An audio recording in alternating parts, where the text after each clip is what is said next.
Hello friends, कैसे हैं आप लोग।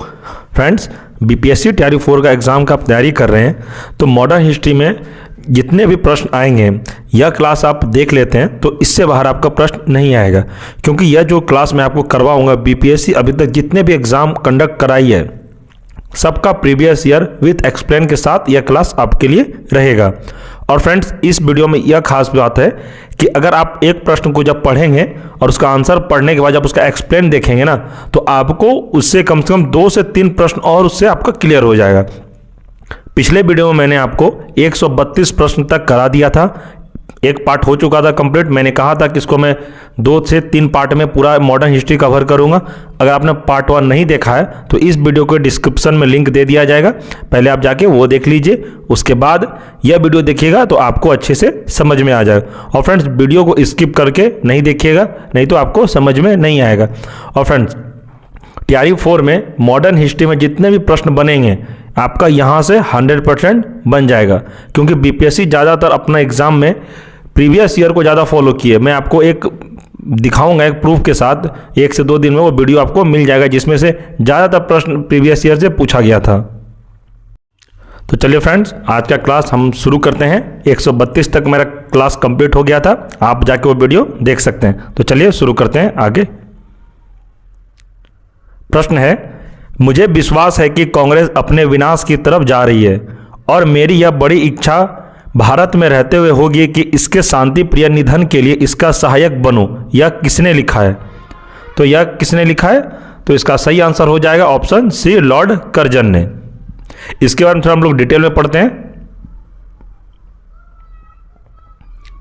डिटेल में पढ़ने के बाद फ्रेंड्स यह होता है कि अगर आपको क्वेश्चन समझ में नहीं आ रहा है तो अगर आप उसको एक्सप्लेन में पढ़ने के बाद आपको यह समझ में आएगा कि यह किसने लिखा और क्यों बोला था, क्या तथ्य था बोलने के पीछे।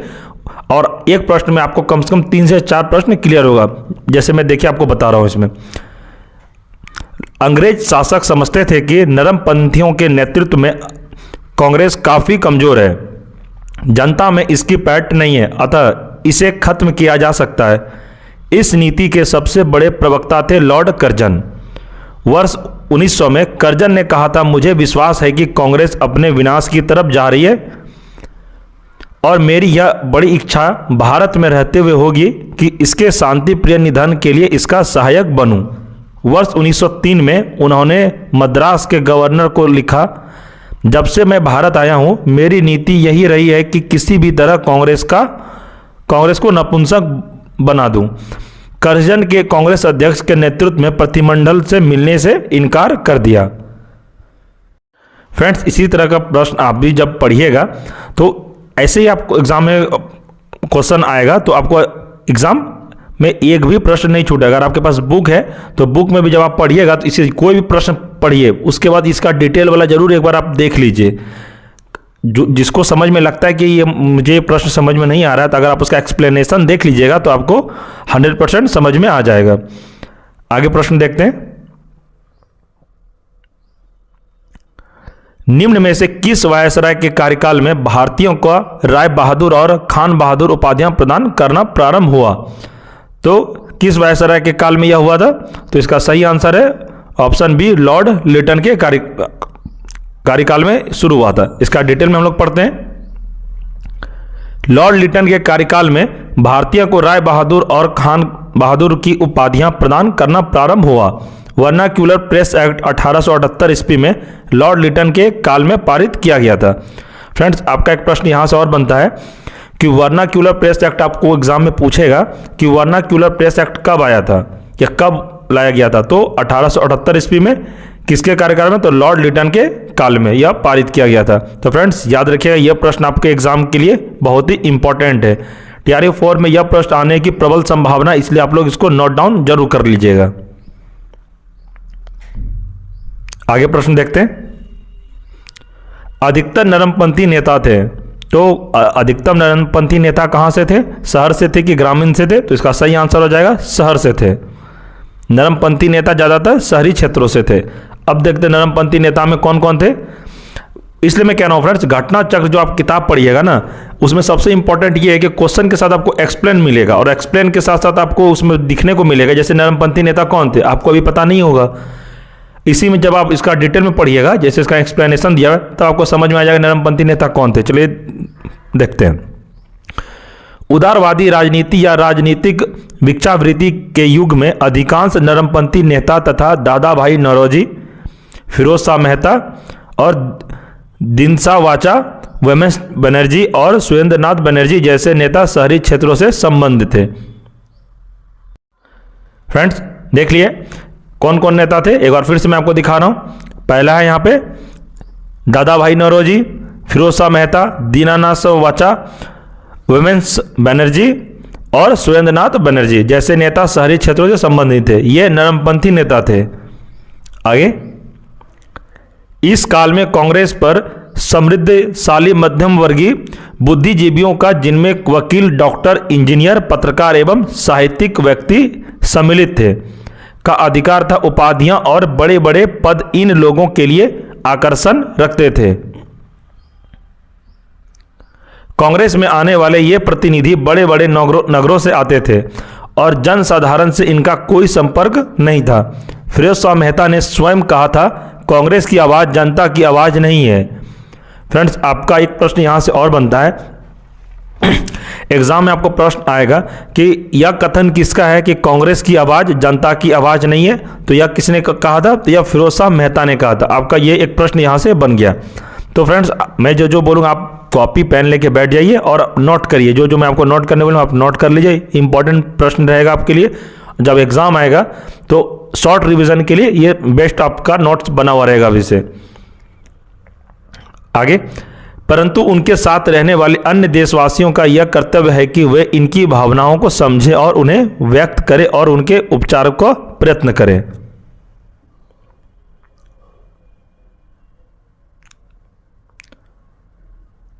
आगे देखते हैं, निम्न में कौन उपग्रंथी नहीं था? तो कौन नहीं था? तो इसका सही आंसर है गोपाल कृष्ण गोखले। देखिए फ्रेंड्स, है ना, ये पूछा गया प्रश्न है, बार बार मैं कह रहा हूं कि एग्जाम में रिपीट क्वेश्चन आपको हमेशा मिलेगा। जैसे ये प्रश्न है कि बीपीएससी पीआरई प्री में 2000 में पूछा गया था, 44वां बीपीएससी में प्रश्न पूछा गया था। इसी तरह प्रश्न, ये वाला प्रश्न कम से कम मॉडर्न हिस्ट्री में 5 से 6 बार पूछा गया है। इसलिए आपको कह रहा हूं कि अगर आप कोई बुक नहीं पढ़ते हैं, एनसीईआरटी भी नहीं पढ़ते हैं, या क्रॉन लूसेंट कोई बुक आप नहीं पढ़ते हैं, अगर आप सिर्फ घटना चक्र बुक पढ़ लेते हैं बीपीएससी पूर्वालोकन वाला, तो आपका जीके जीएस से एक भी प्रश्न नहीं छूटेगा। ये मैं आपको गारंटी से कह सकता हूं। अब फ्रेंड्स इसका डिटेल में पढ़ते हैं। गोपाल कृष्ण गोखले उदारवादी खेमे से संबंध थे। वह संभाव और मृदु न्याय प्रियता में विश्वास करते थे। उन्हें पूर्ण विश्वास था कि देश का पुनरुद्धार उत्तेजना के भंडारों में नहीं हो सकता। वे साधन और साध्य दोनों की पवित्रता में विश्वास करते थे। इन्हीं विचारों से प्रभावित होकर गांधी जी उनके शिष्य बन गए। तो फ्रेंड्स आपको एग्जाम में प्रश्न पूछेगा कि महात्मा गांधी के राजनीतिक गुरु कौन थे? तो आपको याद रखना है, महात्मा गांधी के राजनीतिक गुरु गोपाल कृष्ण गोखले थे। इन्होंने 1889 ईस्वी में इलाहाबाद कांग्रेस अधिवेशन के मंच से राजनीति में भाग लिया। 1857 ईस्वी में उन्हें और वाचा को भारतीय व्यय के लिए नियुक्त बेलवी आयोग के सम्मुख साक्ष्य देने को कहा गया। वर्ष 1902 में वह बंबई संविधान परिषद के लिए और कालांतर में लिए नियुक्त चुने गए। तो फ्रेंड्स इसलिए मैं कह रहा हूं, जब आप बुक आप पढ़ते हैं तो आप उसको थोड़ा एक्सप्लेन के साथ भी पढ़िए। सारा प्रश्न पढ़ने का जरूरत नहीं है। अगर आपको जिस प्रश्न में लग रहा है कि नहीं ये प्रश्न मुझे समझ में, उसका सिर्फ एक्सप्लेनेशन पढ़ लीजिए। आपको उसका जब एक्सप्लेनेशन पढ़िएगा तो उसमें आपसे 1 से 2 प्रश्न आपको एग्जाम में क्लियर होने का बहुत ही संभावना रहेगा। आगे, भारत सेवक समाज की स्थापना किसने की थी? तो यह किसने की थी? तो आपको याद रखना है, यह ऑप्शन सी है, गोपाल कृष्ण गोखले। ये फ्रेंड्स वीवीआई, आप इसको नोट डाउन कर सकते हैं। फ्रेंड जिस प्रश्न में मुझे लगेगा कि आपको इसका एक्सप्लेनेशन भी करा देना चाहिए तो मैं करा दूंगा, क्योंकि ये प्रश्न उतना एक्सप्लेन करने का जरूरत नहीं है। ये आप डायरेक्ट इसको याद रख सकते हैं। भारत सेवक समाज की स्थापना किसने की? तो गोपाल कृष्ण गोखले ने की। आगे, 1905 में सर्वेंट ऑफ इंडिया सोसाइटी की स्थापना किसके द्वारा की गई? तो सर्वेंट ऑफ सोसाइटी इंडिया की स्थापना किसके द्वारा की गई थी? तो आपको याद रखना, इसका आंसर हो जाएगा गोपाल कृष्ण गोखले। फ्रेंड्स, ये सब प्रश्न पूछता है, आप इसको हल्के में बिल्कुल भी नहीं लीजिएगा। 1 से 2 प्रश्न आपको टीआरई 3 में भी यहाँ से पूछने को मिला था। ये वाला प्रश्न जो है टीआरई 3 का जब एग्जाम हुआ था तो जो कैंसिल हुआ था मार्च में, ये प्रश्न डायरेक्ट पूछा गया था। इसलिए मैं कह रहा हूँ कि मॉडर्न हिस्ट्री का कम से कम 18 से 20 प्रश्न का वेटेज रहता है। इसलिए आप लोग मॉडर्न हिस्ट्री पर थोड़ा ज़्यादा ध्यान रखिएगा, क्योंकि एग्जाम में आपको यहीं से ज़्यादातर नंबर देखने को मिलेगा।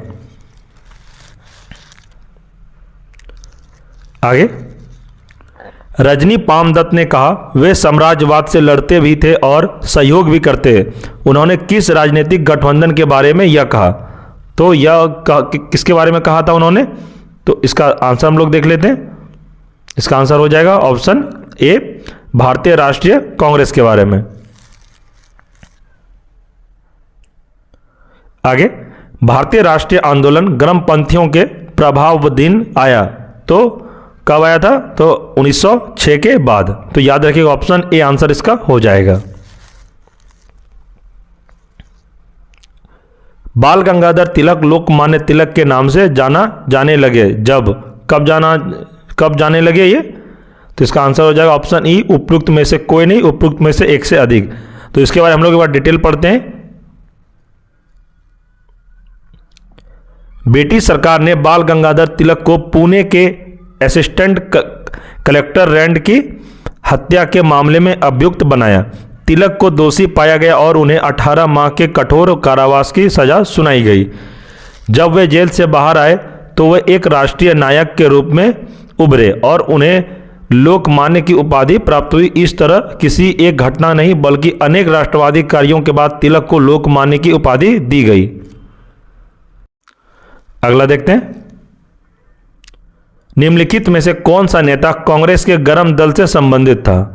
तो कौन सा नेता गर्म दल से संबंधित था? तो गर्म दल से था ये, और ऑप्शन ए अरविंद घोष।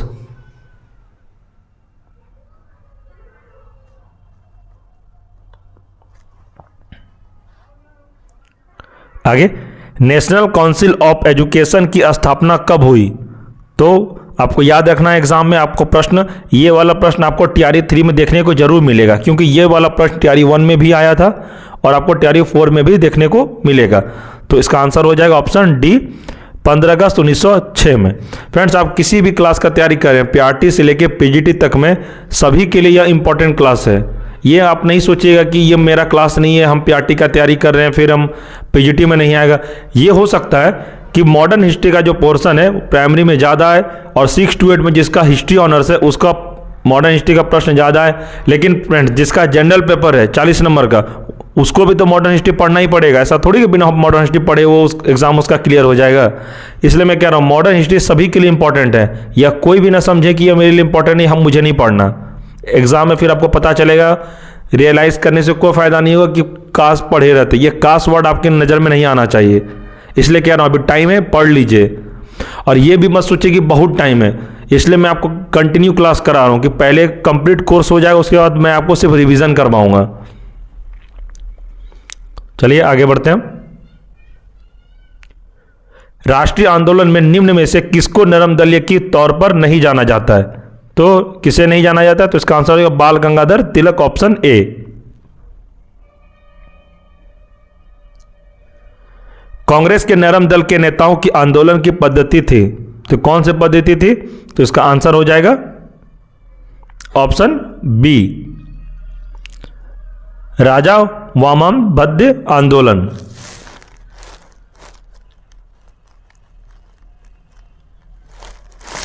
आगे, शेरे पंजाब के नाम से इनमें से कौन मशहूर थे? तो शेरे पंजाब किन्हें बुलाया जाता था? तो इसका आंसर हो जाए option C, Lala Lajpat Rai. Friends, ये प्रश्न भी आपके लिए एग्जाम में बहुत ही इंपॉर्टेंट हो सकता है, क्योंकि अभी मैं जितने भी आपको क्लास अभी करा रहा हूँ ज़्यादातर इंपॉर्टेंट प्रश्न ही है, आपको एग्जाम में डायरेक्ट देखने को मिलेगा यहाँ से। इसलिए फ्रेंड्स मैं कह रहा हूँ कि क्लास जितना भी मैं करा रहा हूँ आपको टीआरई 4 से रिलेटेड सारा मैं आपको इंपॉर्टेंट प्रश्न ही करा रहा हूँ, कोई फालतू चीज़ मैं आपको नहीं करा रहा। इसलिए बोल रहा हूँ कि ज़्यादा मत पढ़िए, कम पढ़िए, लेकिन बार बार पढ़िए। इसलिए मैं बार बार आपको कहता हूँ कि ज़्यादा बुक पढ़ने से बेटर है कि एक बुक को बार बार पढ़िए।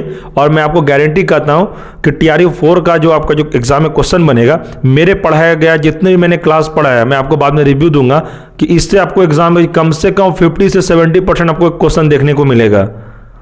आप ये बात अभी आपको पता नहीं चल रहा होगा, आप TRE 3 और TRE 2 का प्रश्न उठा के देख लीजिए, NCERT से कितना प्रश्न पूछा गया। जो क्लास में अभी करा रहा हूँ, इस क्लास से आपको वहाँ का प्रश्न बहुत ज़्यादा देखने को मिलेगा।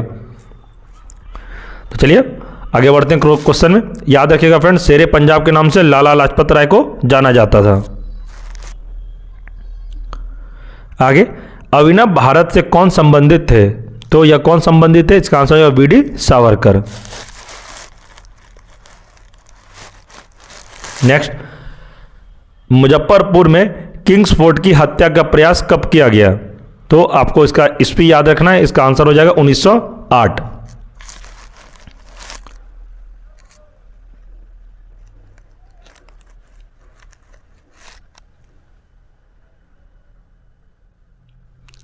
आगे, निम्न में से कौन सा एक राष्ट्रवादी समाचार पत्र नहीं था? तो समाचार पत्र जो राष्ट्रवादी नहीं था वो कौन सा था? इसका नाम हो जाएगा option D, the times of India.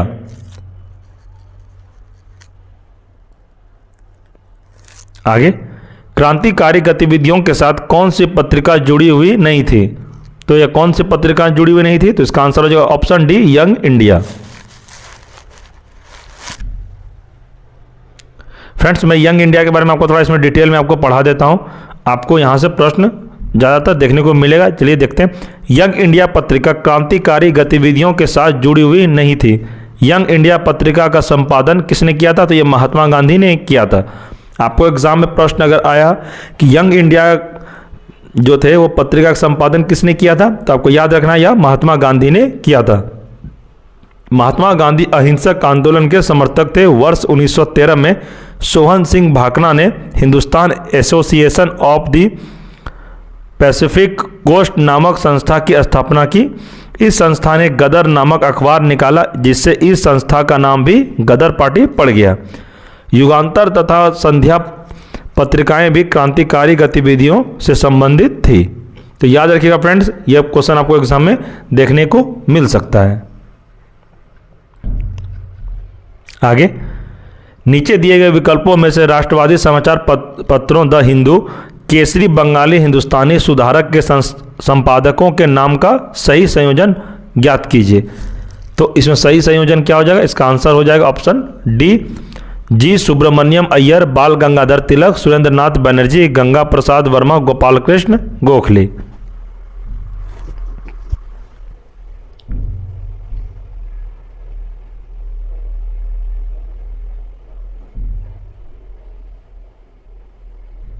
आगे देखते हैं। स्वराज मेरा जन्मसिद्ध अधिकार है, मैं इसे पाकर रहूंगा, किसने कहा था? यह कथन किसका था? तो फ्रेंड्स, यह कथन था बाल गंगाधर तिलक का। फ्रेंड्स, आप मोस्ट VVI आप इसको लिख सकते हैं। ये वाला कथन वाला रिलेटेड प्रश्न आपको TRE 4 में मैं कहता हूँ, मुझे जहाँ तक BPSC को, मैं अभी BPSC का पैटर्न को मैं जानता हूँ, मुझे लगता है ये प्रश्न आपको एग्जाम में देखने को मिल सकता है कि स्वराज मेरा जन्मसिद्ध अधिकार है, यह कथन किसका है? तो आपको एग्जाम में प्रश्न का आंसर मारना है बाल गंगाधर तिलक। इसको आप नोट डाउन भी कर सकते हैं।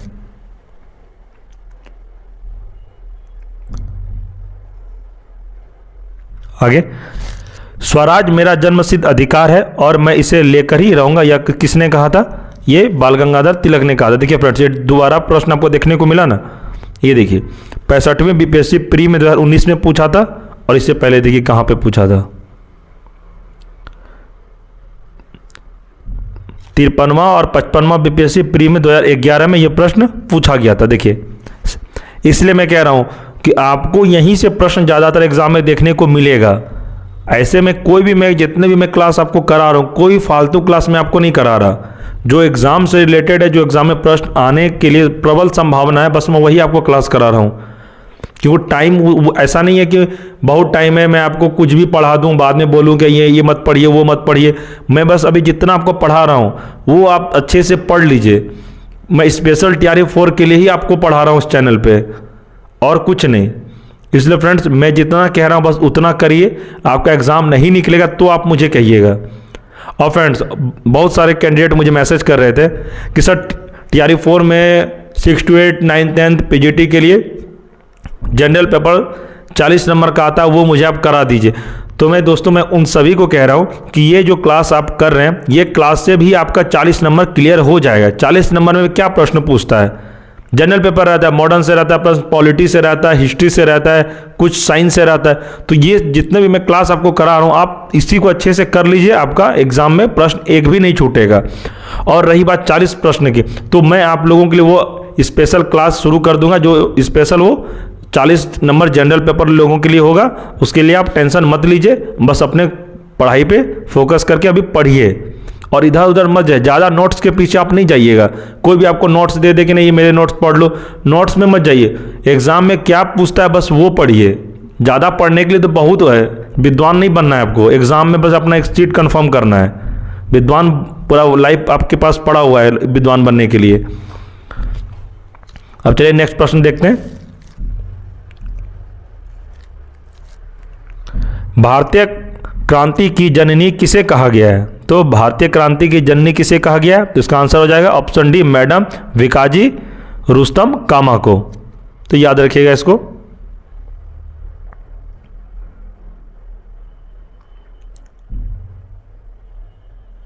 आगे, मैडम कामा ने भारत के तिरंगी स्वतंत्रता ध्वज को कहां फहराया था?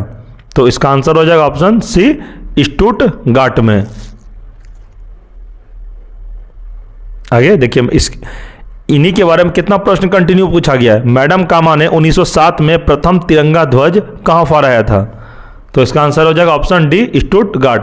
कंटिन्यू ये प्रश्न आपको मिला ना, 56वां BPSC, 59वां BPSC प्री में 2015 में पूछा गया प्रश्न, और यही प्रश्न यहां पे पूछा गया है। देखिए 2020 में भी ये प्रश्न पूछा गया आपको।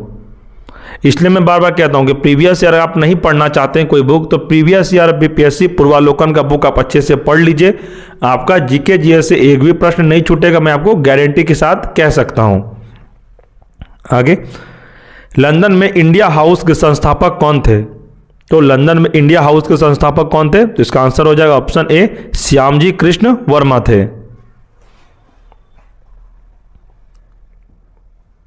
आगे, बंग भंग के बाद कौन सा आंदोलन शुरू हुआ था? तो बंग भंग के बाद कौन सा आंदोलन शुरू हुआ था? तो इसका आंसर हो जाएगा ऑप्शन बी, स्वदेशी आंदोलन। अब इसमें मैं आपको बता रहा हूं, ये जो प्रश्न है फ्रेंड, इसका मैं एक्सप्लेन आपको जब करूंगा, इसमें आपको 3 से 4 प्रश्न आपको अभी मैं पूरा समझा दूंगा, इससे भी 4 प्रश्न निकलेगा। चलिए दिखाते हैं आपको। ब्रिटिश सरकार ने 20 जुलाई 1905 को बंगाल विभाजन के निर्णय की घोषणा कर दी। 7 अगस्त 1950 को, नहीं माफ करिएगा फ्रेंड्स, 7 अगस्त 1905 को कलकत्ता के टाउन हॉल में एक ऐतिहासिक बैठक में स्वदेशी आंदोलन की विधिवत घोषणा कर दी गई। इसमें ऐतिहासिक बहिष्कार प्रस्ताव पारित हुआ। इसी के बाद बंगाल के विभिन्न क्षेत्रों में बंग भंग विरोधी आंदोलन औपचारिक रूप से एकजुट प्रारंभ हो गया। 16 अक्टूबर 1905 को बंगाल विभाजन प्रभावी हो गया। तो फ्रेंड्स, आपसे एग्जाम में प्रश्न पूछेगा कि बंगाल विभाजन कब हुआ था, तो उसमें ईस्वी पूछेगा, तो 1905 मारना है आपको। और यह बंगाल विभाजन कब से प्रभावी हुआ था, तो 16 अक्टूबर 1905 को। तो याद रखिएगा इसको।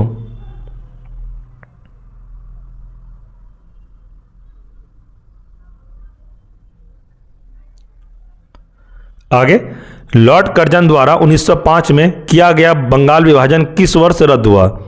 तो फ्रेंड्स, आपको एग्जाम में एक प्रश्न और बनेगा कि बंगाल विभाजन किसने किया था? तो यह लॉर्ड कर्जन के द्वारा यह बंगाल विभाजन हुआ था। और जब यह बंगाल विभाजन हुआ था, उसके बाद बंगाल विभाजन को रद्द किसने किया था और कब किया था? तो ये पहले किया था 1911 ईस्वी में।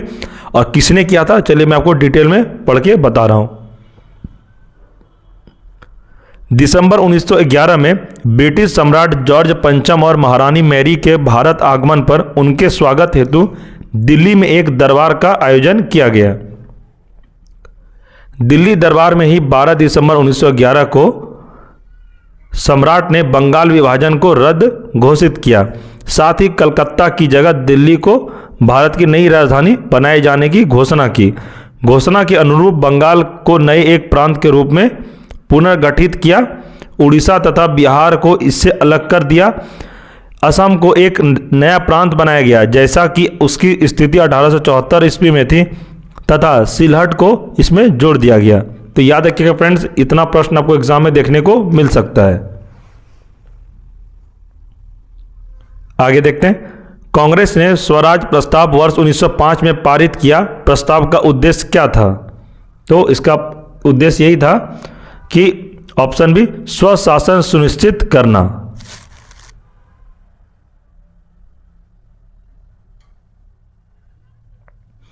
आगे, 20वीं सदी के प्रारंभिक वर्षों में कांग्रेस में विभाजन की प्रक्रिया शुरू हुई। तो कब हुई थी? इसका आंसर हो जाएगा उपरोक्त सभी, यानी कि सारा सही है। कांग्रेस आंदोलन की रणनीतियों पर, कांग्रेस आंदोलन के उद्देश्यों पर, कांग्रेस आंदोलन में लोगों की भागीदारी पर।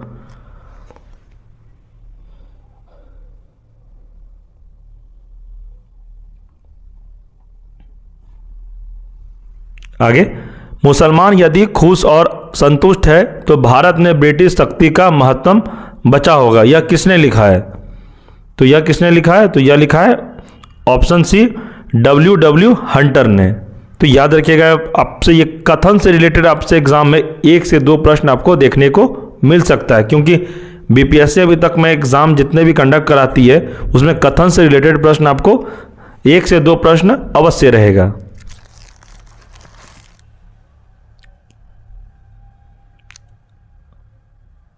आगे देखते हैं, किस वर्ष हिंदुस्तान रिपब्लिकन एसोसिएशन की स्थापना हुई? तो कब हुई थी? तो इसका आंसर है ऑप्शन बी, 1924 को। बंगाल विभाजन की घोषणा की गई। इसमें पूछ रहा है घोषणा की गई, प्रभावी के बारे में नहीं कि लागू हो गया। तो घोषणा कब हुआ था? तो 19 जुलाई 1905 को।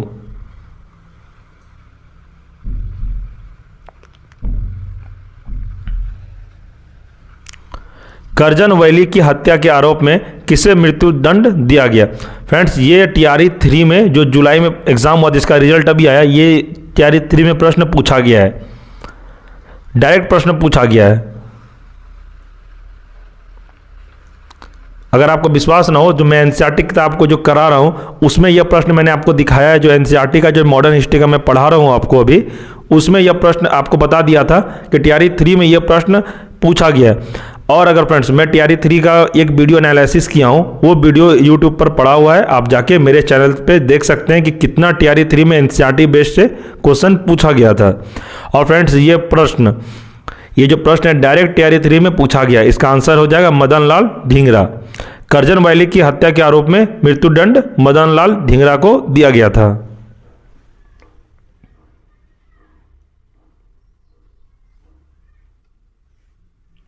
आगे, मॉन्टेग्यू चम्स्फोर्ड की रिपोर्ट क्या है? इसका मॉन्टेग्यू चम्स्फोर्ड की रिपोर्ट, तो इसका आंसर हो जाएगा ऑप्शन बी, भारत सरकार अधिनियम 1919 का आधार बनी। याद रखिएगा फ्रेंड्स, आपसे एग्जाम में पूछेगा तो आपको बताना है भारत सरकार अधिनियम 1919 का आधार बनी थी माउंटेन चम्स्फोर्ड।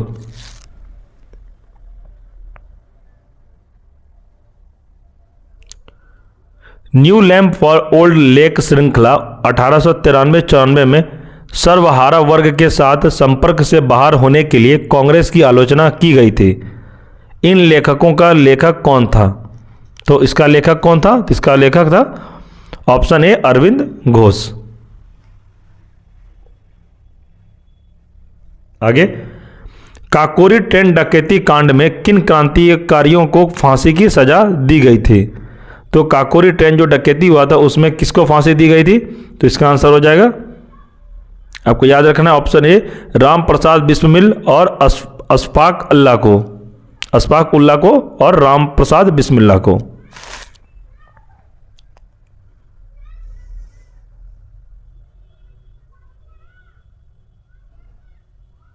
आगे, हिंदुस्तान सोशलिस्ट रिपब्लिकन आर्मी के संस्थापक नेता में एक थे, तो ये कौन थे? तो इसका आंसर हो जाएगा option B, Bhagat Singh.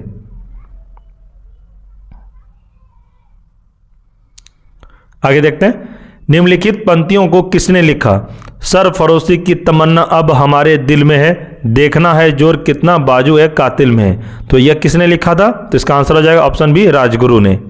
Friends, ये आप VVI लिख सकते हैं अपने कॉपी में। हो सकता है आपको यह प्रश्न इस बार तैयारी 4 में देखने को मिल सकता है।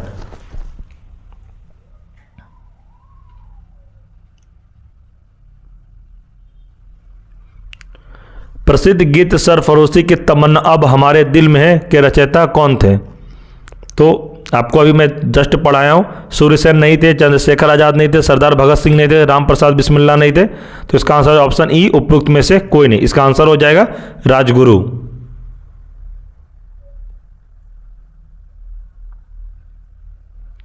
आगे, इनकलाब जिंदाबाद का नारा किसने दिया? तो यह नारा किसने दिया था? तो इसका आंसर हो जाएगा इकबाल, MK गांधी और भगत सिंह और SC बोस। तो इसका नारा दिया था इनकलाब का, तो ये भगत सिंह ने दिया था।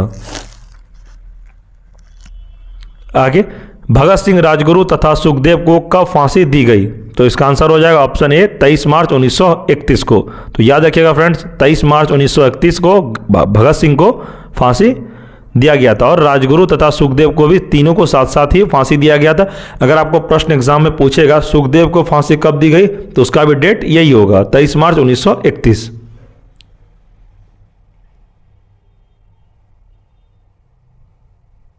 नेक्स्ट, सरकार के विरोध में असेंबली में बम फेंकने के समय भगत सिंह की उम्र क्या थी? जब भगत सिंह ने असेंबली में बम फेंका था उसकी उम्र कितनी थी? तो आपको बताना है। इसका आंसर 21 साल से थोड़ा ज्यादा था।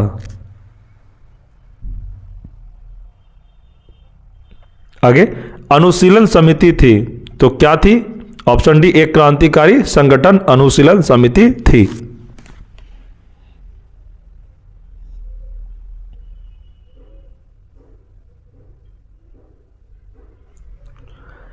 उन्नीस 1913 में पटना में अनुशीलन समिति की एक शाखा की स्थापना किसने की थी? तो इसका आंसर हो जाएगा ऑप्शन सी, सचिंद्र नाथ सान्याल।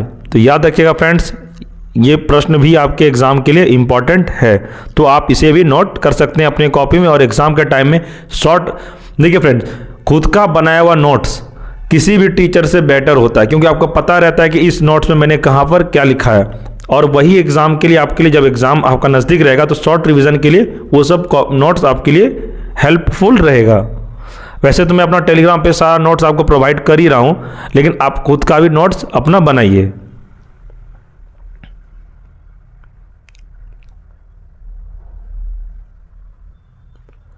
चिटगांव शस्त्र छापामारी की योजना बनाई गई थी, तो ये कब बनाई गई थी? तो इसका आंसर हो जाएगा सूर्यसेन ने यह बनाई गई थी।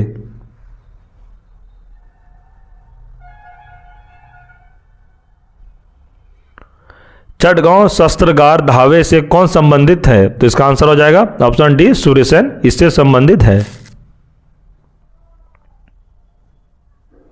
आगे, निष्क्रिय विरोध के सिद्धांत का प्रतिपादन किसने किया?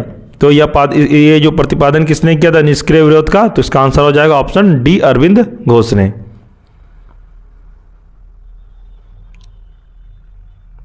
आगे देखते हैं, गदर पार्टी की स्थापना कब हुई? यानी कि किस वर्ष इसमें पूछ रहा है, तो इसका आंसर आपको बताना ऑप्शन बी, 1913 को। तो फ्रेंड्स, ये भी आप VVI लिख सकते हैं। आपके TRE 4 में एग्जाम में आने का ये प्रश्न बहुत ही, मुझे लग रहा है कि ये प्रश्न आपको कम से कम एग्जाम में 70 से 80% मुझे लग रहा है कि ये प्रश्न आपको एग्जाम में देखने को मिल सकता है।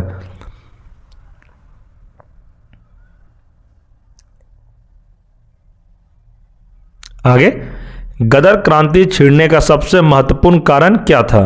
तो यह था प्रथम महायुद्ध का शुरू होना, ऑप्शन सी।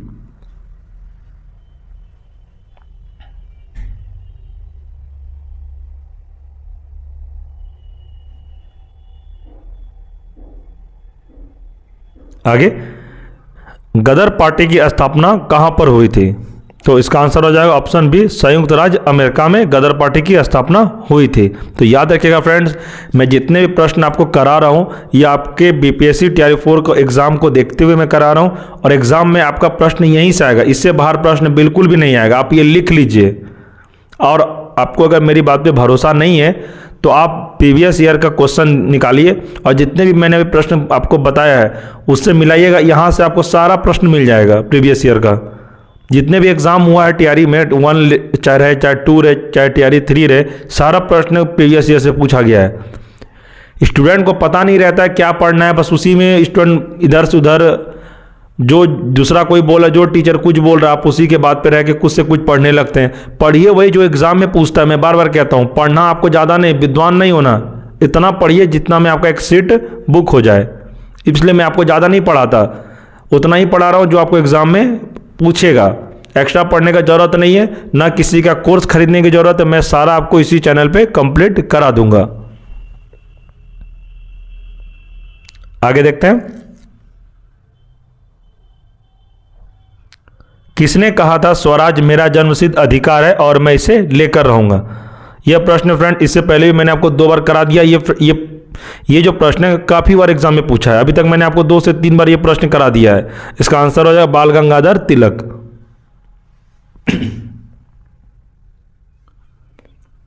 आगे देखते हैं, देखिए फिर से वही प्रश्न आ गया, स्वराज मेरा जन्मसिद्ध अधिकार है और मैं इसे लेकर रहूंगा। यह वक्तव्य किससे संबंधित है।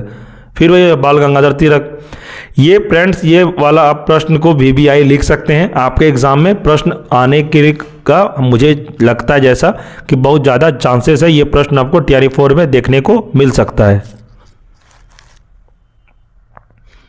और फ्रेंड्स, अगर आपको एक बार में वीडियो समझ में नहीं आ रहा है तो 1 से 2 बार, 2 से 3 बार आप वीडियो को देख लीजिए, आपको पूरा का पूरा समझ में आ जाएगा। बस आप हेडफोन लगा कर सुनिए, कुछ मत करिए, बस आप सुनिए, आपको सुनकर याद हो जाएगा।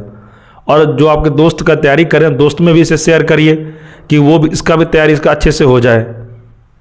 आगे, स्वराज आम जनता के लिए होना चाहिए, केवल वर्गों के लिए नहीं, के प्रसिद्ध सूत्र की घोषणा किसने की। तो ये किसने कहा था, तो ये ऑप्शन बी सी राजगोपालाचारी ने। आगे, इंडिया फॉर इंडियंस किताब किसने लिखी। तो यह किसने लिखी थी, तो आपको याद रखना है ऑप्शन ए CR दास ने। इंडिया फॉर इंडियंस किताब CR दास ने लिखी थी।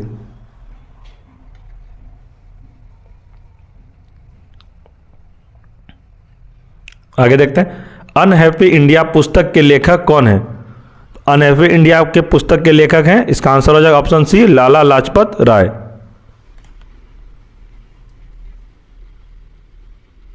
अगला देखते हैं, निम्नलिखित में से किस नेता ने 1906 में कलकत्ता कांग्रेस अधिवेशन की अध्यक्षता की थी। 1906 में कलकत्ता कांग्रेस अधिवेशन की अध्यक्षता किसने की थी, तो इसका आंसर हो जाएगा ऑप्शन डी दादा भाई नौरोजी ने की थी।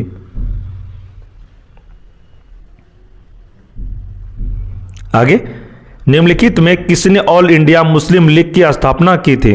ऑल इंडिया मुस्लिम लीग की स्थापना किसने की थी, तो आपको याद रखना फ्रेंड्स, इसका ऑप्शन हो जाएगा ऑप्शन डी नवाब सलीमुल्लाह खान ने ऑल इंडिया मुस्लिम लीग की स्थापना की थी। तो इसे याद रखिएगा आप।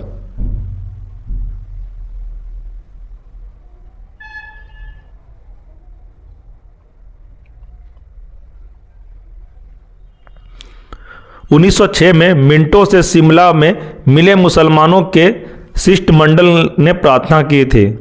तो किस लिए की थी, तो इसका आंसर ऑप्शन ए मुसलमानों के लिए पृथक निर्वाचक वर्ग के लिए।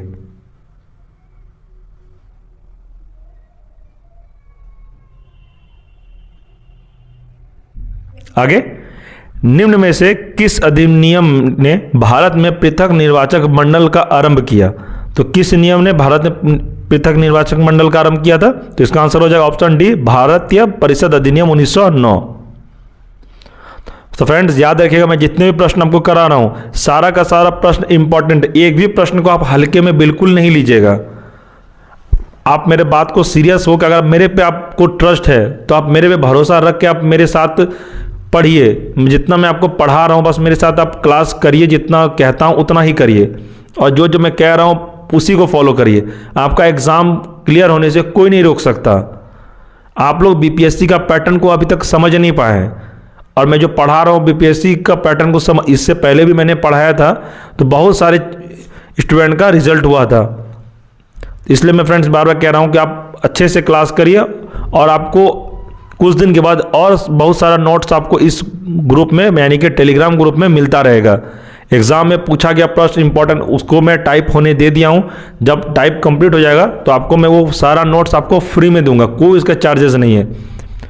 आपको नोट्स चाहिए मैं टाइपराइटर को कह दिया हूँ और पूरा नोट्स तैयार हो रहा है, मैं लिख के दे दिया हूँ, सारा नोट्स आपको फ्री में मिलेगा, कोई चार्जेस नहीं। मैं बार बार कहता हूँ आपसे पैसे कोई ज़रूरत नहीं है, 10 रुपये 100 रुपये लेने से कोई बड़ा चीज़ नहीं है।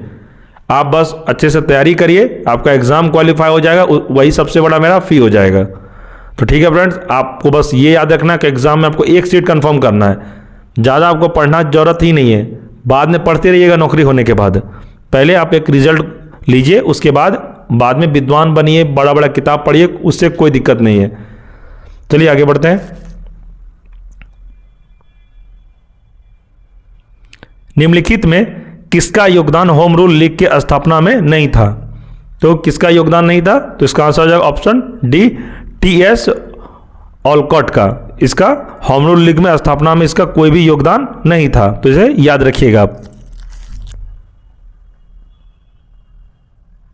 आगे, किस अधिवेशन में होम रूल समर्थक अपनी राजनीतिक शक्ति का सफलतापूर्वक प्रदर्शन कर सके? तो इसका क्या आंसर हो जाएगा? इसका आंसर हो जाएगा ऑप्शन ए, कांग्रेस का 1916 का अधिवेशन।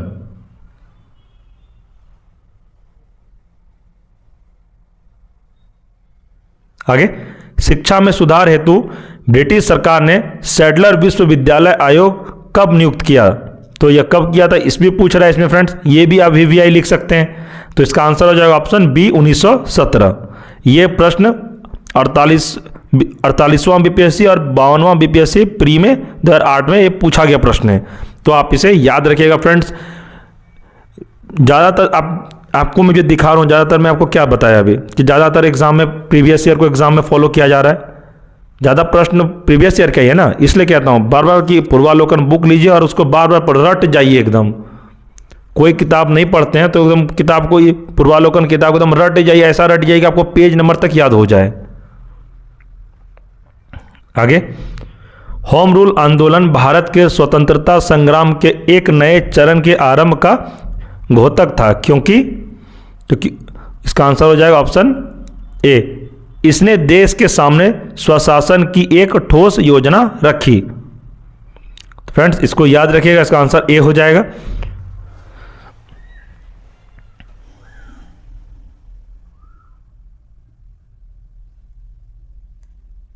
आगे, बंगाल विभाजन के प्रत्याघातक के रूप में कौन सा आंदोलन शुरू हुआ था? तो इसका आंसर हो जाएगा ऑप्शन सी, स्वदेशी आंदोलन।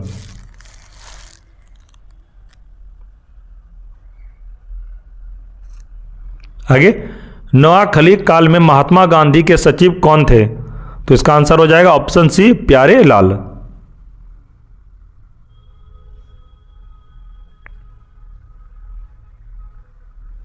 आगे, निम्न में से महात्मा गांधी का भारत में पहला सत्याग्रह कौन सा था? तो ये कौन सा था भारत में? इसका आंसर हो जाएगा ऑप्शन सी, चंपारण।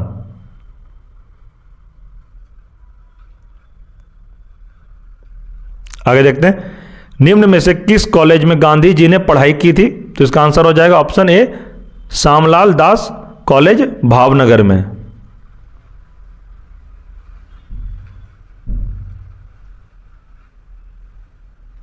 आगे देखते हैं, निम्न में से कौन सा भारत में गांधी जी का प्रथम सत्याग्रह आंदोलन था जिसमें उन्होंने सविनय अवज्ञा का प्रयोग किया? तो यह कौन सा था? तो ऑप्शन हो जाएगा बी, चंपारण में। ऑप्शन ए हो जाएगा फ्रेंड, ये ऑप्शन बी यहां पर है, तो इसका आंसर है चंपारण।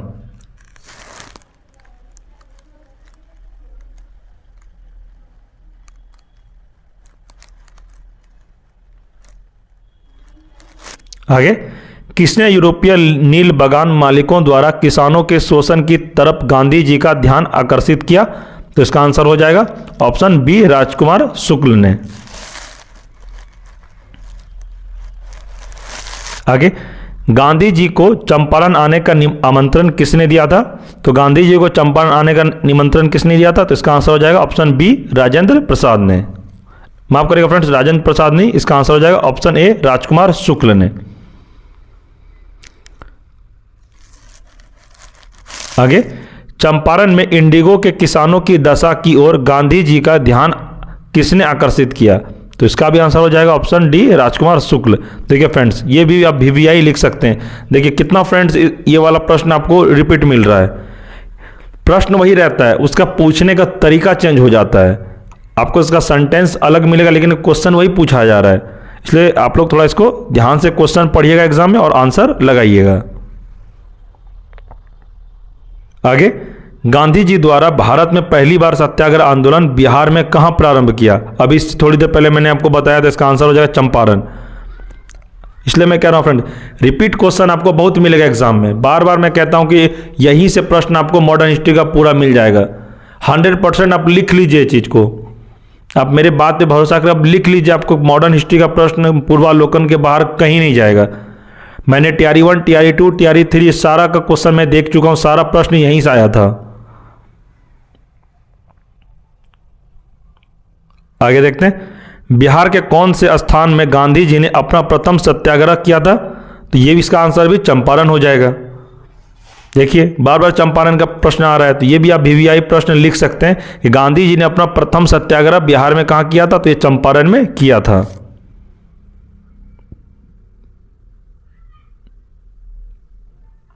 आगे, चंपारण नील आंदोलन के राष्ट्रीय नेता कौन थे? तो इसका आंसर हो जाएगा ऑप्शन ए, महात्मा गांधी थे। तो फ्रेंड्स, आज के इस क्लास में यहीं तक रखते हैं और इसके बाद जो अगला पार्ट आएगा उसमें पूरा मॉडर्न हिस्ट्री कंप्लीट हो जाएगा। इससे पहले मैंने पार्ट 1 आपको कंप्लीट करा दिया, ये पार्ट 2 होगा और एक पार्ट में पूरा मॉडर्न कंप्लीट हो जाएगा। और फ्रेंड्स, अगर आप चैनल पर नए हैं तो चैनल को सब्सक्राइब जरूर करें और बेल आइकन को प्रेस कर लें। बेल आइकन प्रेस करने से यह होगा कि आप जब भी मैं इस चैनल पर वीडियो अपलोड करूँगा तो सबसे पहले आपको नोटिफिकेशन मिलेगा। और फ्रेंड्स, आप कमेंट करिएगा मेरे द्वारा पढ़ाया गया जो क्लास है आपको कैसा लगा। आपको अच्छा नहीं लगा तो फिर भी कमेंट करके बताइए, और कहाँ आपको अच्छा नहीं लगा वो भी मुझे आप बताइए, जिसमें मैं आगे सुधार कर सकूं आप लोगों के लिए। और फ्रेंड्स, अगर आपको वीडियो पसंद आया हो तो वीडियो को लाइक करें, और जो आपके दोस्त भी तैयारी कर रहे हैं TRE 4 का, उसमें इसको शेयर करें, दोस्तों में भी शेयर करें, अपने व्हाट्सएप ग्रुप में शेयर करें। और फ्रेंड्स, आपको स्टडी मटेरियल चाहिए BPSC TRE 4 से रिलेटेड जितने भी क्लास में करा रहा हूँ सबका नोट्स, तो आप मेरे टेलीग्राम पर ज्वाइन हो जाइए, वहाँ पे आपको सारा नोट्स मिलता रहेगा। तो ठीक है फ्रेंड्स, हम लोग नेक्स्ट वीडियो में मिलते हैं, तब तक के लिए धन्यवाद।